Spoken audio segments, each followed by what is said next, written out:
जरांगे पाटलांनी तुमच्यावरती टीका केली आणि ते असं म्हणाले की तुम्ही कधी मंदिरात बसता तर कधी ॲम्ब्युलन्सच्या गाडीवर बसतात, तुम्ही पंढरपुरात जायला पाहिजे, धनगरांच्या गेलो होतो. इथं का बसतात? जरांगे पाटलांच्या माहितीसाठी सांगतो, मी पंढरपूरमध्ये गेलो होतो, प्रेस सुद्धा केलेली आहे.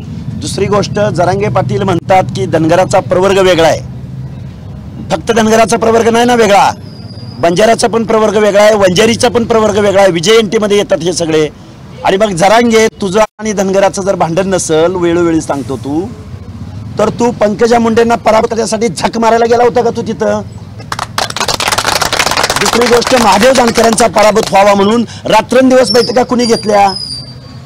तिसरा प्रश्न, जरांगे, तू ज्या गावामध्ये ज्या एरियामध्ये राहतो त्या वडीगोद्रीचे झडपी सदस्य देवीदासराव खटके, बंशीधर आटोळे हे ओबीसी मधून पंचायत राजमध्ये सदस्य झाले, झडपी मेंबर झाले का विजयंती मधून झाले?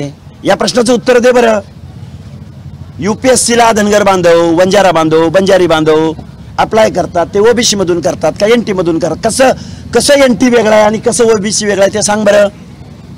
धनगर समाजाची लोक कुठेतरी एखादा नगरसेवक, कुठेतरी महापौर, सोलापूरच्या महापौर अरुणाताई वाकसे या धनगर समाजाचे आहेत, त्या OBC मधून झाल्या का NT मधून झाल्या?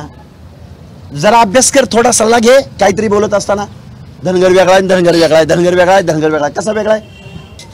लाज वाटली पाहिजे अशी वक्तव्य करत असताना. धनगर समाज OBCच्या 27% 3.5% रिझर्वेशन घेतो. वंजारी बंजारा समाज या 27% आरक्षण घेतो. हे फक्त शिक्षण आणि नोकरीच्या एंट्री पॉइंटला महाराष्ट्रामध्ये बायफर्गेशन आहे, पण पंचायत राजमध्ये हा OBC मध्येच आहे. ज्यावेळी स्क्रुटिनी होते त्यावेळी OBC मध्येच होते. रोस्टर ठरतो त्यावेळी OBCच्या 27% रिझर्वेशनचा अभ्यास केला जातो किंवा 27%च पर्सेंटेज बघितलं जातं. जरांगे, अक्कल नाही, काडीची अक्कल नाही, काडीची. आम्हाला वाईट या गोष्टीला तुला नाही आम्हाला माहिती आहे, पण मुख्यमंत्री तुझ्या तालावर नसतो. तो देसाई कालचा उठसूट इकडे येतो. देसाई तुला दिसलं का एखादं OBCचं आंदोलन आणि सगळ्या जातींना बरोबर घेऊन चालतो मुख्यमंत्री? कसा चालतो सांग बरं. या सगळ्या प्रश्नांची उत्तर आम्हाला हवी आहेत.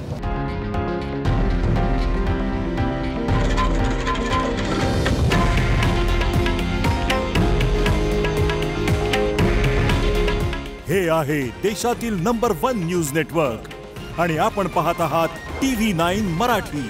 काळजी तुमची, हित महाराष्ट्राचं.